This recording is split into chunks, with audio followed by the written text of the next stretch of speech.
Shalom saudara yang terkasih dalam Tuhan. Kita berjumpa lagi untuk beribadah bersama. Kita persiapkan hati dan pikiran kita. Kita memuji dan memuliakan Yesus Kristus yang menyertai saudara sepanjang minggu ini. Mari kita tundukkan kepala, kita berdoa. Tuhan, kami datang dengan segenap hati kami, memohon belas kasihan-Mu. Biarlah Tuhan berhadirat di tempat ini. Dimanapun kami berada, kami mau rindu dilawat dan dijamah oleh Tuhan. Di dalam nama Yesus, kami siap untuk menyembah dan memuliakan nama-Mu. Haleluya, haleluya.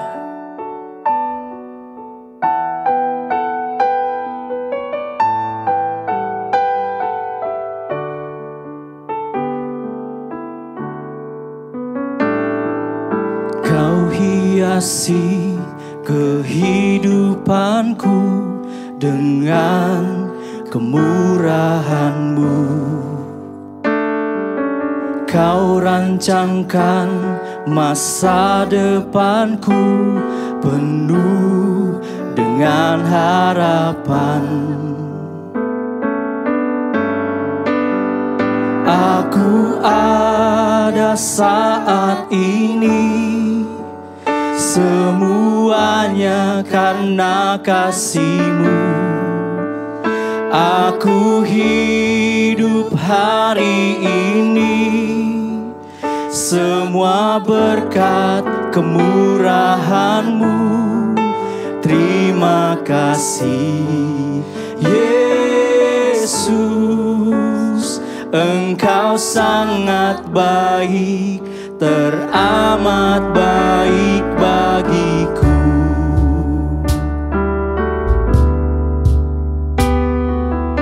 Kau hiasi kehidupanku dengan kemurahan-Mu.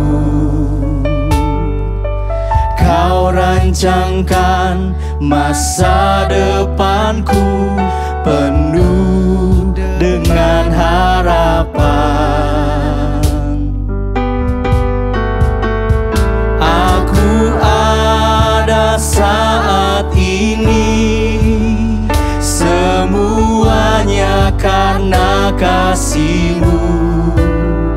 Aku hidup hari ini, semua berkat kemurahan-Mu. Terima kasih Yesus, Engkau sangat baik, teramat baik. Aku ada saat ini, semuanya karena kasih-Mu.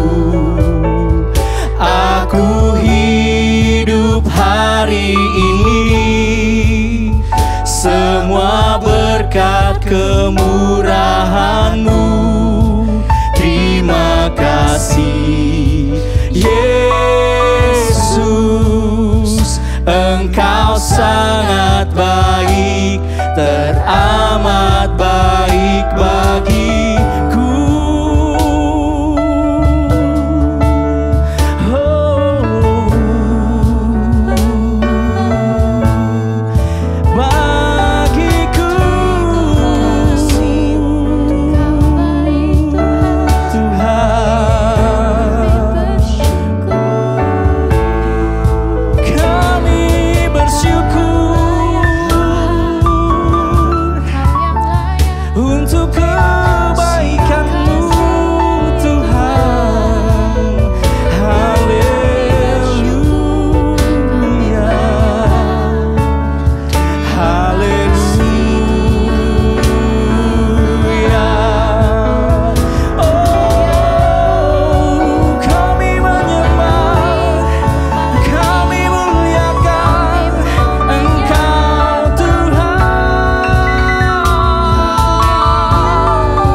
Aku ada saat ini, Semuanya karena kasih-Mu.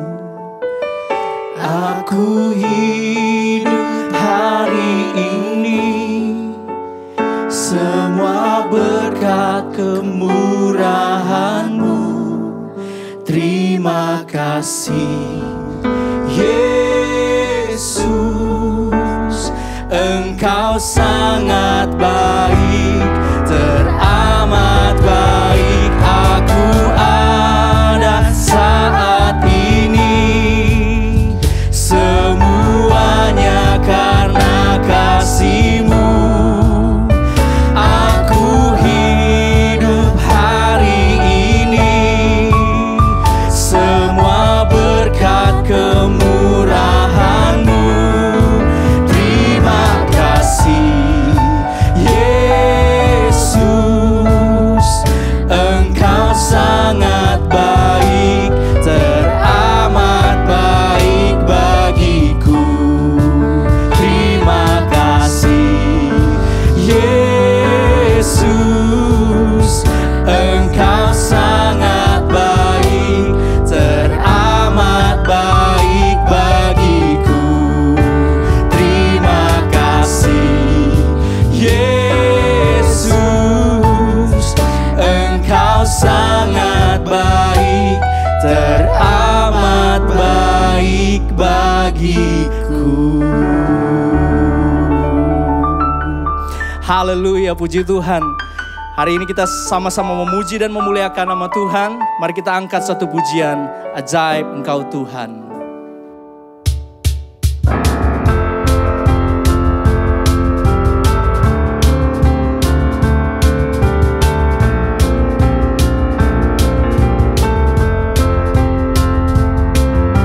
Tak terbayang kebesaran-Mu dan tak terbanding kekuatan-Mu Tuhan. Kau megah bagiku, segenap jiwa dan pengharapan telah ku serahkan untuk rencana-Mu Tuhan. Kau Raja atasku, hanya Kau yang layak ditinggikan. Oh, ajaib Kau Tuhan, agung dan perkasa. Kau sumber kehanganku, layak berkuasa, memerintah selamanya. Yesus, Yesus, Kaulah Raja mulia.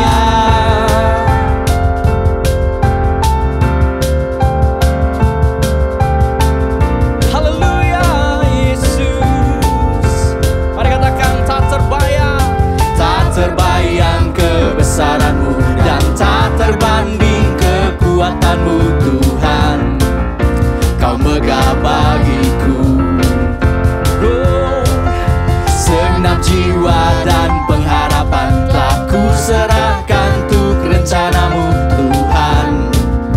Kau Raja atasku, hanya Kau yang layak ditinggikan. Oh, ajaib Kau Tuhan, ajaib Kau Tuhan, agung dan perkasa. Kau sumber kemenanganku, layak berkuasa, memerintah selamanya. Yesus, Kaulah Raja mulia. Ajaib Kau Tuhan, agung dan perkasa. Kau sumber kemenanganku, layak berkuasa, memerintah selamanya. Yesus, Kaulah Raja mulia.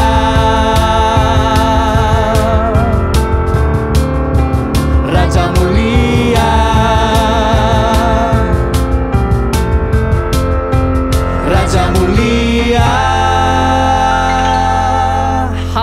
Haleluya, puji Tuhan. Sebelum kita mendengarkan firman Tuhan, mari kita bersama, kita berdiri untuk memperkatakan pengakuan iman rasuli. Pengakuan iman rasuli 1, 2, dan 3. Aku percaya akan Allah, Bapa yang Maha Kuasa, Khalik langit dan bumi, dan kepada Yesus Kristus Putranya yang tunggal Tuhan kita, yang dikandung dari Roh Kudus, lahir dari anak darah Maria, yang menderita sengsara di bawah pemerintahan Pontius Pilatus, disalibkan, mati dan dikuburkan, turun ke dalam kerajaan maut, pada hari yang ketiga, bangkit pula dari antara orang mati, naik ke surga, duduk di sebelah kanan Allah, Bapa yang Maha Kuasa, dan dari sana ia akan datang kembali untuk menghakimi orang yang hidup dan mati. Aku percaya kepada Roh Kudus, gereja yang kudus dan am, persekutuan orang kudus, pengampunan dosa, kebangkitan tubuh, dan hidup yang kekal. Amin. Mari kita siapkan hati dan pikiran kita. Kita mendengarkan firman Tuhan hari ini. Haleluya. Harapan kami hanya dalam tangan-Mu ya Tuhan. Sehingga kami ada sebagaimana kami ada. Itu semua karena anugerah Tuhan.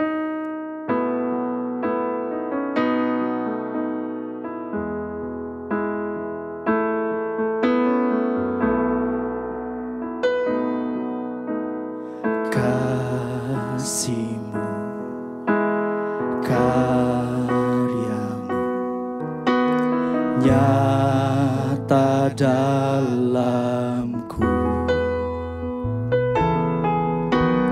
Kau pegang hidupku dalam tangan-Mu. Darah-Mu, salib-Mu tebus hidupku. Nama-Mu berkuasa, sanggup bangkitkan.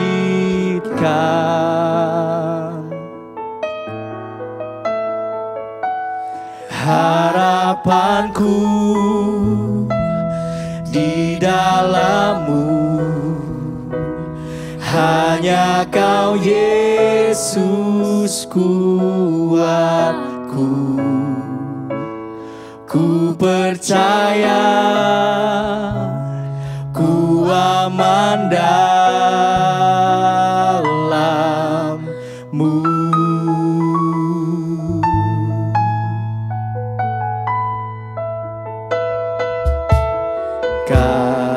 Kasih-Mu, karya-Mu nyata dalamku. Kau pegang hidupku dalam tangan-Mu. Darah-Mu, salib-Mu tebus hidupku. Nama-Mu berkuasa, sanggup bangkitkan. Harapanku di dalam-Mu, hanya Kau Yesus kuatku. Ku percaya,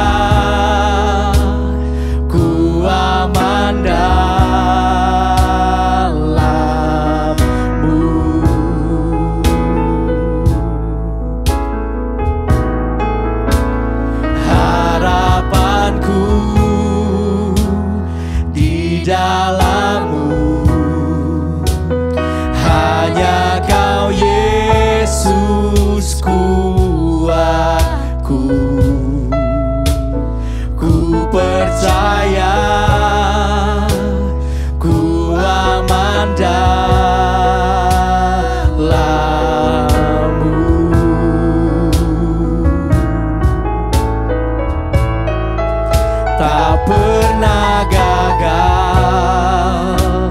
Rencanamu terangi jalanku, kuasamu sempurna. Pengharapanku takkan hilang, sebab masa depanku Kau sediakan. Tak pernah gagal rencanamu, terangi hidupku, kuasamu sempurna. Pengharapanku takkan hilang, sebab masa depanku dalam-Mu. Harapanku di dalam-Mu, hanya Kau Yesus kuatku. Ku percaya ku aman dalam-Mu.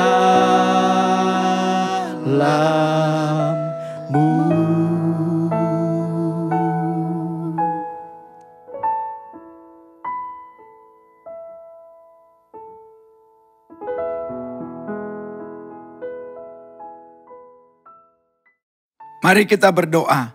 Bapa di surga, kami datang kepadamu bersyukur karena masih diberi kesempatan kembali oleh Engkau mendengarkan sebagian daripada firman-Mu. Hamba mohon berkenan kiranya urapan baru turun, melingkupi, memenuhi hamba. Serta hamba mohon kiranya lewat pemberitaan firman, Roh Kudus juga boleh tuntun dengan hikmat yang dari surga. Kami bersedia mendengarkan firman-Mu. Di dalam nama Yesus Kristus Tuhan, kami berdoa, haleluya, amin. Shalom Bapak Ibu Saudara yang dikasihi Tuhan.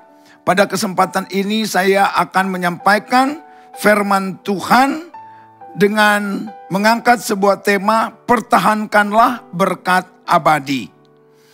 Bacaan terambil dari Wahyu pasalnya yang ketiga ayatnya yang ke-11 yang berbunyi sebagai berikut. Aku datang segera. Peganglah apa yang ada padamu supaya tidak seorang pun mengambil mahkotamu. Nah Bapak Ibu Saudara yang dikasihi oleh Tuhan Yesus Kristus, berkaitan dengan berkat yang bersifat kekal, yang bersifat abadi, yang sangat substansial ini, maka kemudian kepada kita nih orang percaya mendapatkan sebuah nasihat oleh firman Tuhan agar kemudian kita ini memegang seerat mungkin tentang berkat yang Tuhan sudah anugerahkan kepada kita, yaitu berkat yang bersifat kekal, berkat yang bersifat abadi, agar kemudian jangan sampai hilang. Nah, bertalian dengan kedatangan Tuhan yang tanda-tandanya makin jelas, yaitu makin dekat, maka ada sebuah nasihat, bahkan sebuah seruan kepada kita, agar kita boleh memperhatikan dengan seksama, menjadi pribadi yang lebih arif dan bijaksana, menyadari bahwa di dalam hidup orang percaya ada berkat yang begitu dahsyat, yang begitu luar biasa, yang perlu kita pegang seerat mungkin, yang perlu kita pertahankan, karena ini menyangkut hidup dan mati. Maka dikatakan di dalam bacaan ini, aku datang segera, peganglah apa yang ada padamu. Karena kemudian dikatakan supaya tidak seorang pun dapat mengambilnya. Maksudnya agar jangan sampai itu terlepas dari genggaman tangan kita. Saya sekali-sekali suka nonton sepak bola. Yang tadinya itu kemenangan sudah di tangan. Tetapi akhirnya menit-menit terakhir lawan dapat menjembolkan gawang yang tadinya sudah diambang juara, pupus. Demikian juga saudaraku, di akhir zaman ini musuh bekerja dengan begitu all out. Karena mereka ingin merampas agar kemudian orang percaya itu tidak sampai kepada tujuan akhir. Ini perlu mendapat perhatian. Nah saudaraku, kata peganglah apa yang ada padamu. Nah kata pegang di dalam bahasa Yunani itu memakai kata krateo.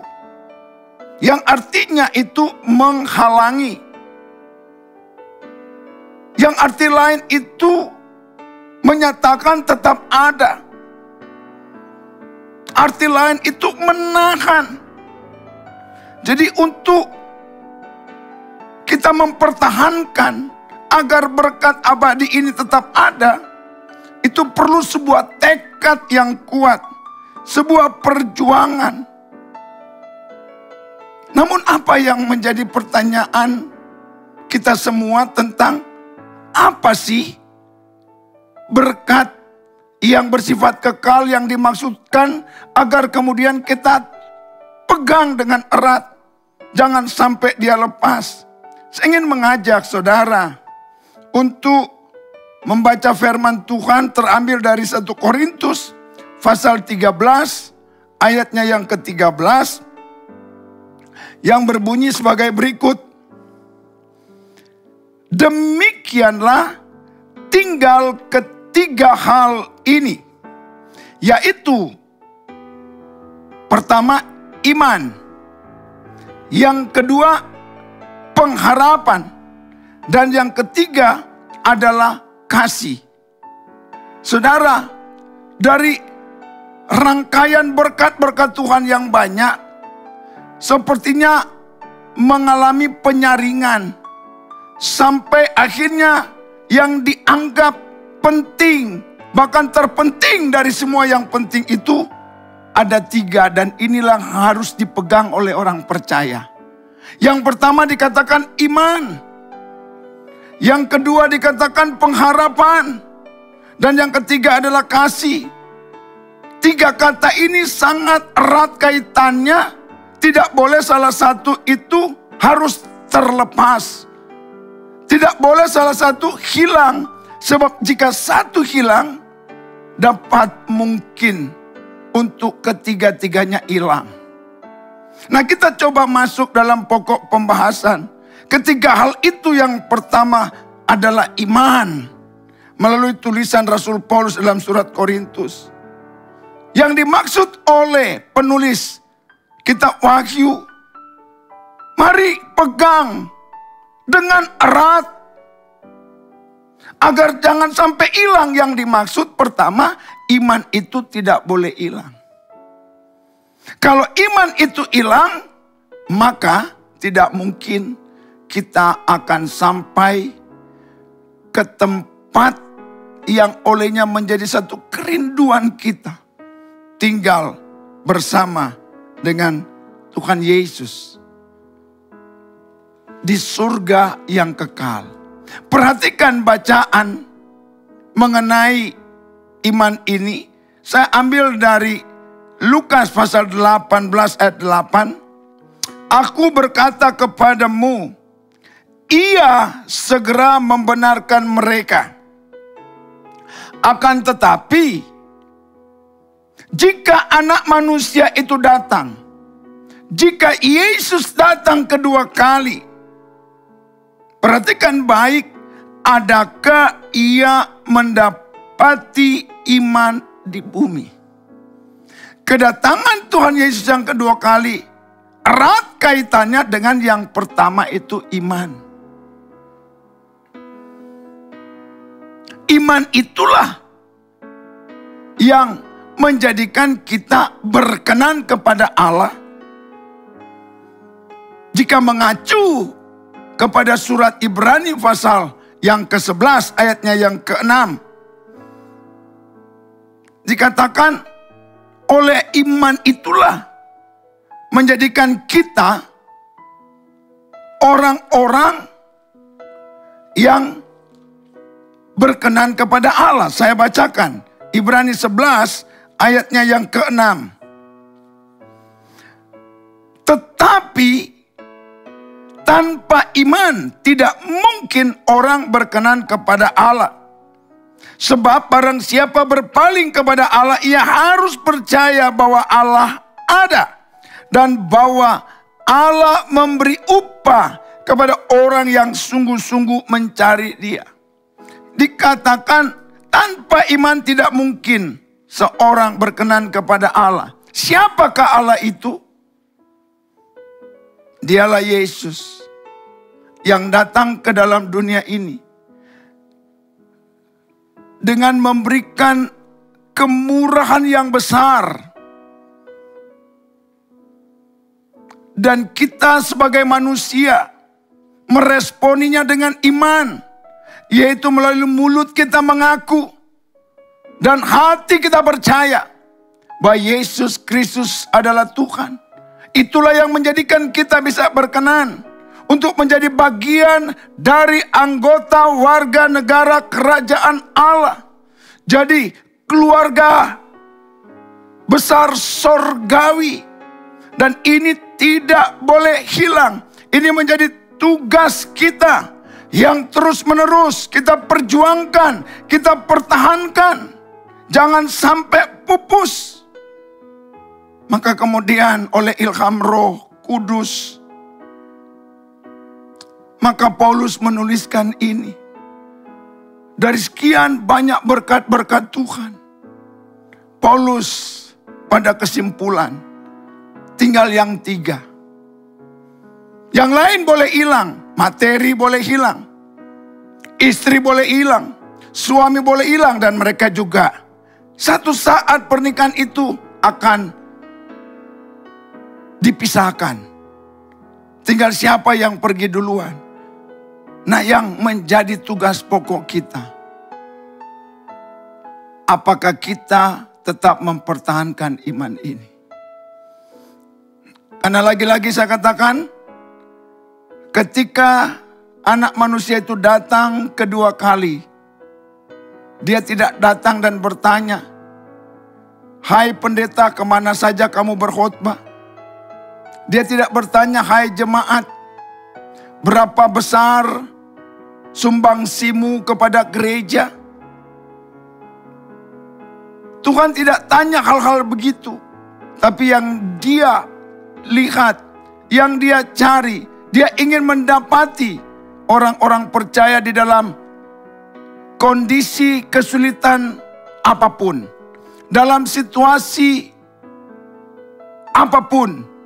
Mereka tidak pernah menyangkal anak manusia. Mereka sekalipun dalam aniaya tidak pernah menyangkal nama Yesus Kristus Tuhan, Juru Selamat manusia. Mereka sanggup mempertahankan iman mereka sampai membawa mereka pada langkah terakhir. Sebagaimana Paulus bilang, "Aku telah mencapai garis finish dan aku telah menyelesaikan pertandingan iman, sehingga namaku tetap tercatat di dalam kitab kehidupan yang ada di sorga. Dan aku boleh menjadi bagian yang tak terpisahkan dari himpunan keluarga besar warga kerajaan sorga." 1 Petrus 1 ayatnya yang ke-5.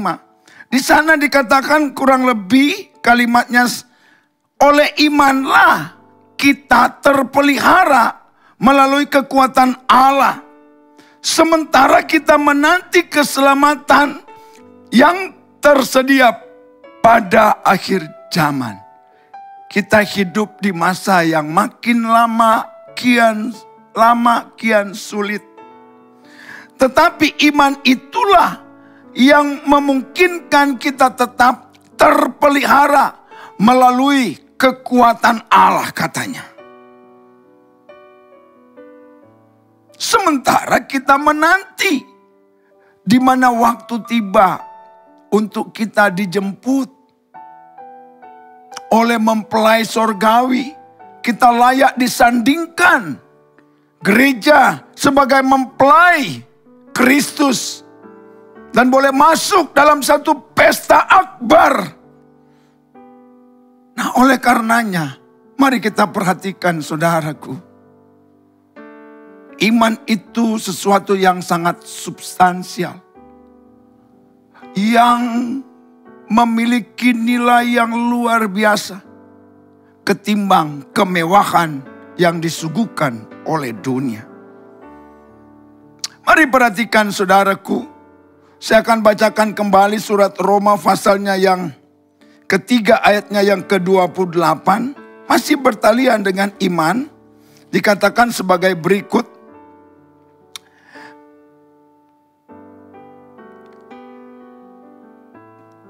Surat Roma dikatakan, karena kami yakin bahwa manusia dibenarkan karena iman. Bukan karena perbuatan. Bukan karena hal-hal yang lain. Tapi hanya satu yang menjadi dasar untuk kita dibenarkan oleh Allah.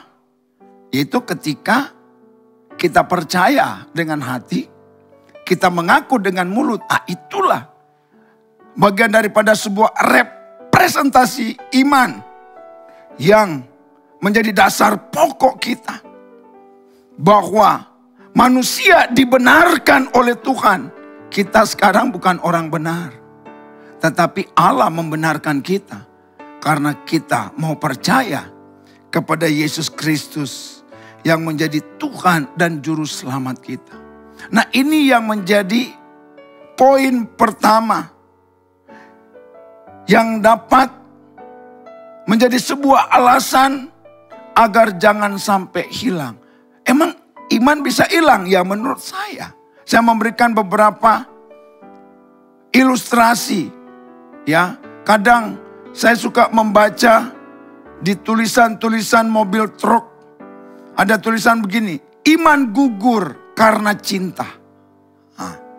Nampak lucu? Mungkin, tetapi bisa benar juga. Bagaimana seorang pria jatuh cinta kepada lawan jenisnya tetapi berbeda keyakinan. Tinggal mana yang lebih kuat. Bisa salah satu akan ketarik. Nampak sebuah hal yang lucu. Iman gugur karena cinta. Berapa banyak orang meninggalkan keyakinan hanya karena pasangan. Dan ini suatu fakta. Jadi bukan berarti iman itu tidak bisa hilang. Makanya disebut peganglah seerat mungkin. Peganglah sekuat mungkin. Alasan lain iman juga bisa lepas ketika kita itu mengalami sakit penyakit yang konon tak ada sembuhnya. Nah, itu bisa membuat iman kita lemah. Sehingga berbagai tawaran berdatangan. Tidak menutup kemungkinan kita mencari pengobatan-pengobatan yang bersifat alternatif. Yang tidak sejalan lagi dengan iman Kristiani. Karena kita cuma pengen sembuh. Saya pernah mendengar ada seorang pendeta. Dia berkhotbah begini. Lebih baik kita sakit-sakitan. Bahkan hingga meninggal. Namun kita masuk surga. Daripada kita mengejar kesembuhan. Iman kita gugur. Dan akhirnya juga manusia akan berakhir pada kematian. Lalu namanya terhapus dari kitab kehidupan yang ada di surga.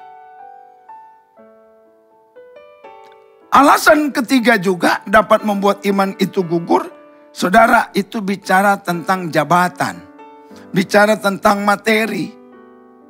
Ya, bahwa orang itu bisa meninggalkan iman percayanya karena kepengen mengalami sesuatu yang bersifat materi, dan iblis itu semua makhluk yang menawarkan hal itu. Kamu mau kaya, saya kasih kaya. Kamu mau posisi, saya kasih posisi. Dan tidak sedikit ya orang-orang percaya disayangkan, meninggalkan imannya untuk mencapai jabatan yang berkelas, jabatan yang prestise. Sayang, itu hanya sementara. Jangan sampai iman itu lepas. Yang bernilai kekal itu lepas hanya karena kita menerima tawaran-tawaran yang sementara. Yang kedua, peganglah apa yang ada padamu. Seerat mungkin engkau pegang. Jangan sampai lepas, itu adalah pengharapanku. Kata pengharapan ini seringkali saya jumpai. Dilakukan, dinyanyikan ketika ada kedukaan. Pengharapanku hanya Yesus saja yang mati di bukit Golgota. Berbahayanya orang percaya kalau sampai dia kehilangan pengharapan kepada Kristus Yesus Tuhan. Saya akan bacakan surat Ibrani pasal yang ke-6, ayatnya yang ke-19, yang berbunyi sebagai berikut. Surat Ibrani pasal 6 ayat 19. Pengharapan itu adalah sau yang kuat dan aman bagi jiwa kita, yang telah dilabuhkan sampai ke belakang tabir. Ibrani pasal 6 ayat 11 dikatakan bahwa pengharapan itu seperti sau yang kuat. Kalau diibaratkan hidup ini adalah bahtera, kapal. Bagaimana kapal itu dapat tetap tegar sebelum dia sandar di pelabuhan? Dia harus melemparkan jangkarnya, saunya, sampai ke dalam daripada laut. Untuk apa? Agar kapal tersebut tidak mudah untuk hanyut di bawah arus.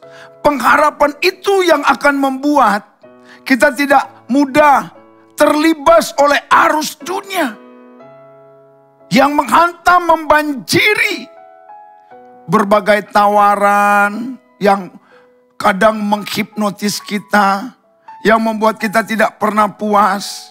Dengan munculnya gadget tipe A, tipe B, ya, dengan merek A, merek B, kita ingin tampil ya dengan gaya. Tapi ingat, jangan taruh, saudaraku, pengharapanmu itu kepada yang sementara. Tapi biarlah pengharapan kita itu hanya kita taruh kepada Tuhan. Sebagaimana di dalam Yeremia pasal yang ke-17, coba saya akan bacakan bagi kita semua. Yeremia pasal 17. Ini ayat salah satu yang bisa menghibur, menguatkan saya. Dikaitkan dengan yang namanya berharap. Pasalnya yang kelima dikatakan begini. Beginilah firman Tuhan, terkutuklah orang yang mengandalkan manusia, yang mengandalkan kekuatannya sendiri, dan yang hatinya menjauh daripada Tuhan. Ayat 7 bilang, diberkatilah orang yang mengandalkan Tuhan dan menaruh harapannya kepada Tuhan. Yang menaruh harapannya kepada Tuhan. Saudara, sebagai orang percaya, biarlah kita menaruh harapan kita hanya kepada Tuhan Yesus. Allah yang telah berjuang sebagai pahlawan yang gagah perkasa di atas bukit Golgota, yang mengeluarkan kalimat sudah selesai. Artinya dia telah berjuang habis-habisan dan memenangkan pertarungan itu, sehingga orang percaya perlu sadar untuk tidak menaruh pengharapan di luar Kristus. Di luar Kristus semua hanya sampah dan hampa. Di luar Kristus tidak akan kita peroleh berkat-berkat yang bersifat kekal. Oleh karenanya, taruhlah pengharapanmu hanya kepada Tuhan Yesus Kristus. Kata harap, pengharapan itu ditulis dengan sebutan elpis, yang berarti menggambarkan tentang sebuah keyakinan atau merupakan sebuah dasar, landasan, alasan. Oleh karenanya dikatakan itu merupakan sau yang kuat. Mari harapan itu yang bagaikan sau, bagaikan jangkar, di sanalah kita letakkan dasar pengharapan kita, alasan pengharapan kita, keyakinan pengharapan kita. Yesus itu jadikan harapan kita satu-satunya. Kita percaya engkau yang sakit, taruh harapanmu di dalam Yesus. Masih mungkin engkau sekalipun terkena COVID atau penyakit apa, Yesus masih tetap dokter di atas segala dokter. Yang percaya, yang setuju katakan amin. Bagi Tuhan tidak ada yang mustahil. Dan bagimu yang selalu percaya berharap kepada Tuhan, tidak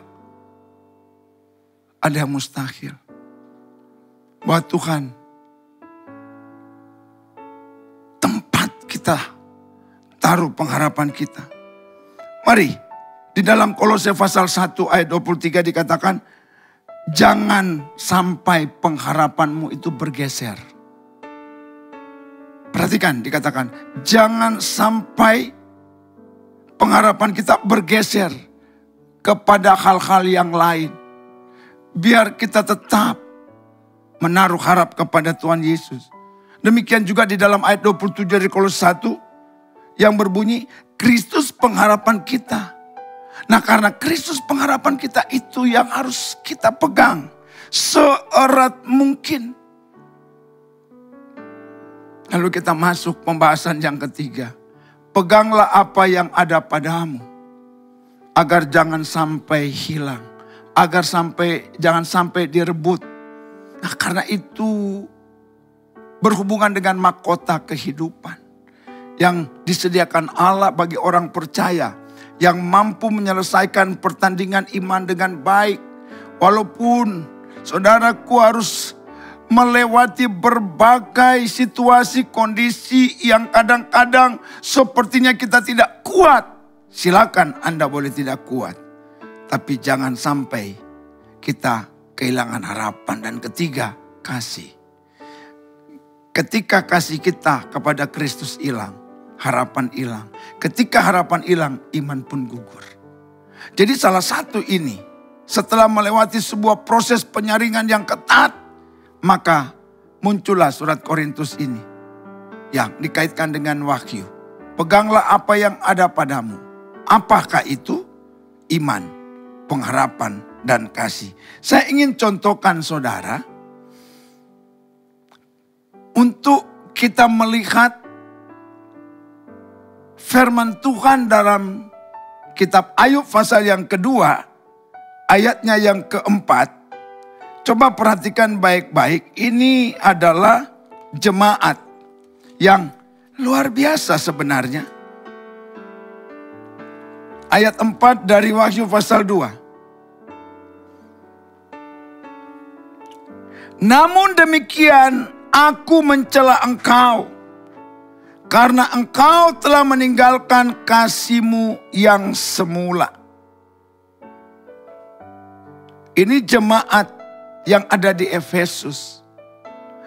Saya bacakan itu dulu, baru saya coba mundur ke ayat 2. Biar kita lihat. Jemaat ini sebenarnya luar biasa. Nih. Aku tahu segala pekerjaanmu, baik jeripayamu maupun ketekunanmu. Hebat. Mereka jemaat yang tekun, yang selalu berjeripaya dalam pekerjaan. Selanjutnya, aku tahu bahwa engkau tidak dapat sabar terhadap orang jahat. Bahwa engkau telah mencobai mereka yang menyebut dirinya rasul. Tetapi yang sebenarnya tidak demikian. Bahwa engkau telah mendapati mereka pendusta. Dan engkau tetap sabar dan menderita oleh karena namaku. Hebat loh sampai di sini. Dan engkau tidak mengenal lelah. Waduh, saya kalau melihat para aktivis di ladang Tuhan, saya juga melihat orang-orang yang loyal, yang penuh dengan dedikasi, yang tidak pernah mengenal lelah dan terus berjuang. Saudara, di dalam pelayanan, pekerjaan ladang Tuhan. Tapi, di sisi lain, Tuhan bangga. Namun, di sisi lain, Tuhan mencela mereka. Yaitu ayat yang keempat. Kenapa? Gugur kasih mereka yang semula. Seperti apa kasih mereka? Mari saudara, kita tinjau. Surat Efesus pasal yang ke-1 ayat 15 dan ayatnya yang ke-16. Yang menggambarkan betapa hebat sebenarnya ini orang-orang Efesus ini. Nah, Efesus pasal 1 ayat 15 dan ayatnya yang ke-16. Karena itu setelah aku mendengar tentang imanmu dalam Tuhan Yesus dan tentang kasih-Mu terhadap semua orang kudus, aku pun tidak berhenti mengucap syukur karena kamu. Dan aku selalu mengingat kamu dalam doaku. Saya tambah sampai ayat 17. Dan meminta kepada Allah Tuhan kita Yesus Kristus, yaitu Bapa yang mulia, supaya Ia memberikan kepadamu roh hikmat dan wahyu untuk mengenal Dia dengan benar. Saudara, sekian puluh tahun kemudian, penulis kitab Wahyu mengkisahkan jemaat yang hebat tentang iman. Jemaat yang hebat tentang kasih. Tetapi akhirnya apa? Gugur. Dicela oleh Tuhan. Di mana kelemahan mereka? Kalau saya melihat suratan Rasul Paulus ini, yaitu pada ayatnya yang ke-17. Setelah dalam ayat 16 Rasul Paulus berkata, aku selalu mengingat kamu dalam doaku. Apa isi doa itu? Yaitu meminta kepada Allah Tuhan kita Yesus Kristus, yaitu Bapa yang mulia, supaya Ia memberikan kepadamu roh hikmat dan wahyu untuk mengenal Dia dengan benar. Kenapa kasih gugur? Karena kekristenan di Efesus tidak bertumbuh di dalam pengenalan akan Allah. Sekali lagi, tidak bertumbuh di dalam pengenalan akan Allah secara benar. Banyak orang hanya mengejar berkat, tetapi tidak mau bertumbuh di dalam pengenalan akan Allah. Nabi Hosea pernah berkata, umatku binasa karena tidak mengenal Allah. Saudara, jangan sampai kita itu tidak bertumbuh di dalam pengenalan. Bagaimana agar kita bertumbuh di dalam pengenalan akan Allah? Jadilah orang percaya yang tidak hanya sekedar mendengar firman, yang tidak hanya membaca firman, melainkan secara terus-menerus merenungkan firman itu siang dan malam. Sehingga kita mendapatkan beroleh hikmat dan pewahyuan melalui perenungan kita. Kenapa Tuhan berbicara seperti ini kepada saya? Mari kita renungkan ketika kita mendapat bacaan-bacaan yang mungkin menegur. Ketika kita mendapatkan firman lewat pendengaran, ya seperti ini. Atau mungkin mendengar dari hamba Tuhan yang lain lewat YouTube. Atau secara tidak sengaja terjadi suatu perjumpaan. Tiba-tiba seorang berbicara tentang firman kepada kita. Jangan kita abaikan, jangan kita buang. Melainkan apa? Kita bawa, coba kita renungkan. Dan di sana kita akan mengenal tentang Allah. Dan akhirnya tidak mendatangkan kebinasaan kepada kita. Saudara, kalau mengacu kepada Mazmur 119 ayat 9. Di sana dikatakan, dengan apakah kita menjaga kehidupan kita? Itu dengan firman. Saudara, firman mampu menjaga kita. Karena Paulus bilang juga dalam surat Roma bahwa Injil itu adalah apa? Kekuatan Allah. Bayangkan kalau kita bertumbuh dalam pengenalan akan Allah. Allah yang mana? Allah yang adalah firman. Karena dalam Yohanes 1 ayat 1. Pada mulanya adalah firman. Firman bersama-sama dengan Allah. Dan firman itu Allah. Mari kita mau hidup kita bertumbuh di dalam pengenalan akan firman Allah. Yang membuat kasih kita tetap bisa stabil. Yang membuat roh kita tetap punya semangat yang menyala-nyala untuk mencintai Tuhan, mengasihi Tuhan. Dan kita tidak mudah akan menjadi pribadi yang putus asa. Saudaraku yang dikasihi oleh Tuhan Yesus Kristus, kebenaran Tuhanlah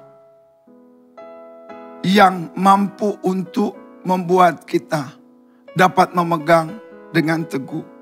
Kasih itu akan stabil kalau kita benar-benar dapat bertumbuh di dalam pengenalan akan Allah yang benar. Nah, untuk bertumbuh kita tidak boleh jauh dari Tuhan, jauh dari firman. Maka sebagai ayat penutup, Amsal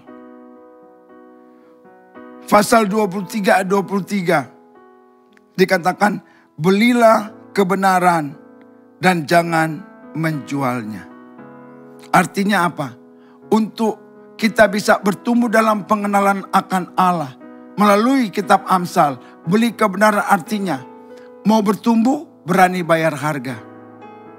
Kadang kita harus bepergian, kadang kita harus rekreasi, kadang orang ajak gini, tapi kita menolak, kita berani bayar harga karena kita mau ibadah.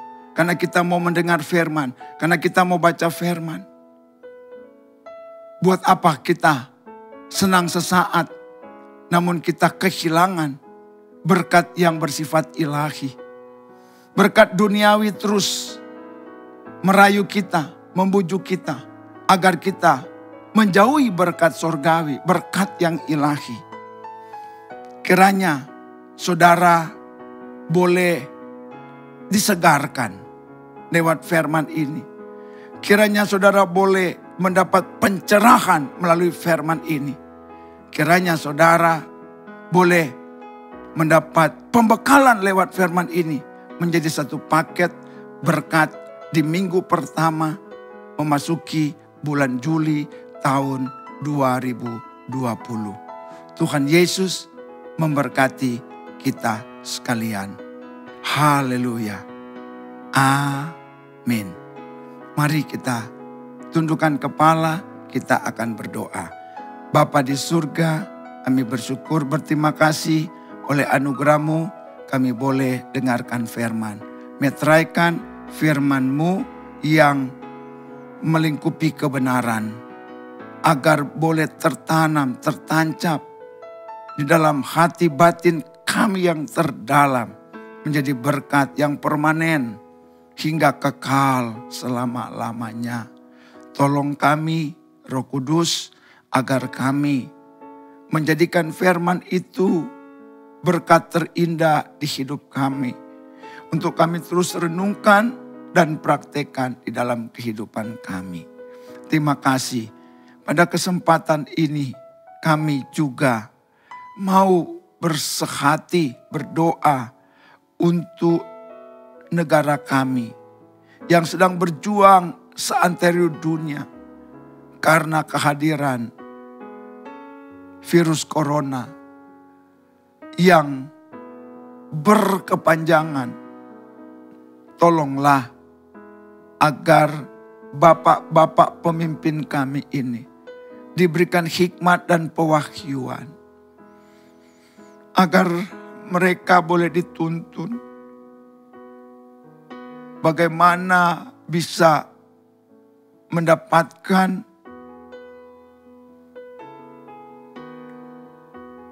sebuah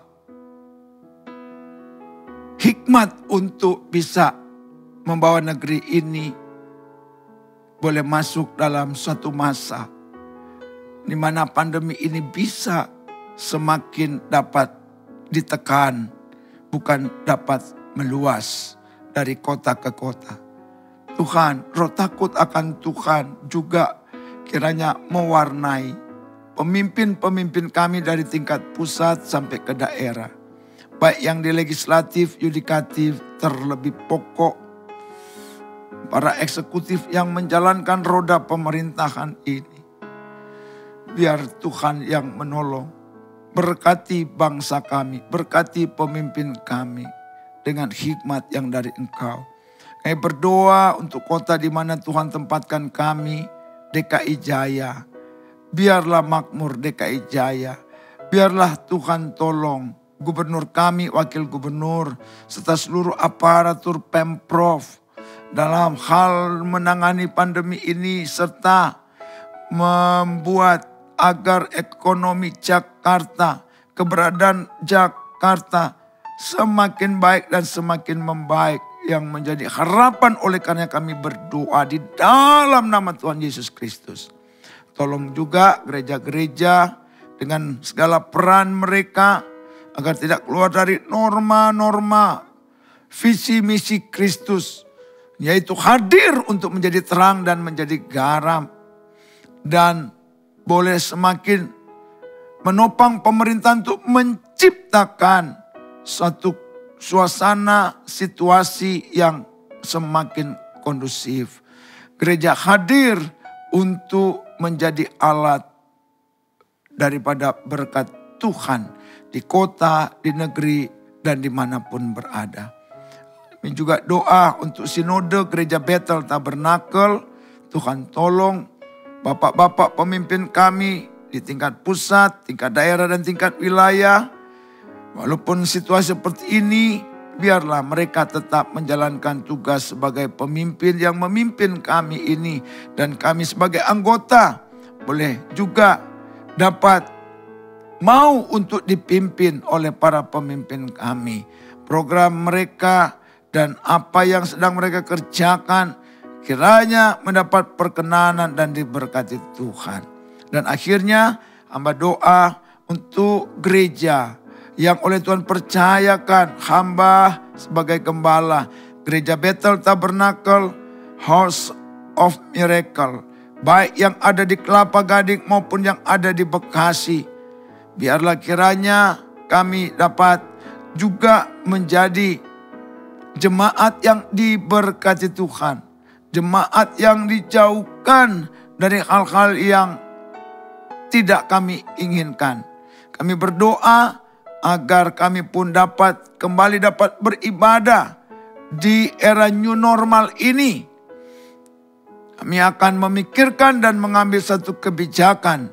Kiranya Tuhan menolong, memberi kepada kami hikmat. Jagai kami, lindungi kami, berkati kami, dan belalah kami. Jemaat yang tidak banyak ini Tuhan, dan mereka bisa semakin bertumbuh dalam mengenal Engkau dengan benar, agar kemudian kami dapat mempertahankan apa yang Engkau suruh untuk kami pegang. Terima kasih Bapa di surga. Inilah yang menjadi doa kami. Jauh daripada sempurna. Namun hamba percaya Engkau jugalah Tuhan yang akan menjempurna doa ini. Yang kami naikkan dan peralaskan hanya di dalam nama Tuhan Yesus Kristus yang mengajarkan kami berdoa. Bapa kami yang di surga, dikuduskanlah namamu, datanglah kerajaanmu, jadilah kehendak-Mu di bumi seperti di surga. Berikanlah kami pada hari ini makanan kami yang secukupnya. Dan ampunilah kami akan kesalahan kami, seperti kami juga mengampuni orang yang bersalah kepada kami. Dan jangan membawa kami ke dalam pencobaan, tapi lepaskanlah kami daripada yang jahat, karena Engkau yang punya kerajaan dan kuasa dan kemuliaan sampai selama-lamanya. Haleluya. Dan saudaraku, mari bersama kita arahkan segenap hati, pikiran dan hidup kita kepada Tuhan Allah sumber segala berkat. Daripadanya lah mengalir berkat untuk kita sekalian. Oleh karenanya dengan iman terima berkatnya. Anugerah dari Tuhan Yesus Kristus, kasih dari Allah Bapa di surga, dan persekutuan Roh Kudus menyertai kita sekalian sejak saat ini sampai Maranatha. Tuhan datang kedua kali, bahkan berkatnya berlangsung hingga kekal selama-lamanya. Sambut dengan bersyukur dalam nama Tuhan Yesus Kristus. Haleluya, kita yang diberkati Tuhan bersama katakan amin. Shalom. Tetap semangat, jaga kesehatan. Haleluya.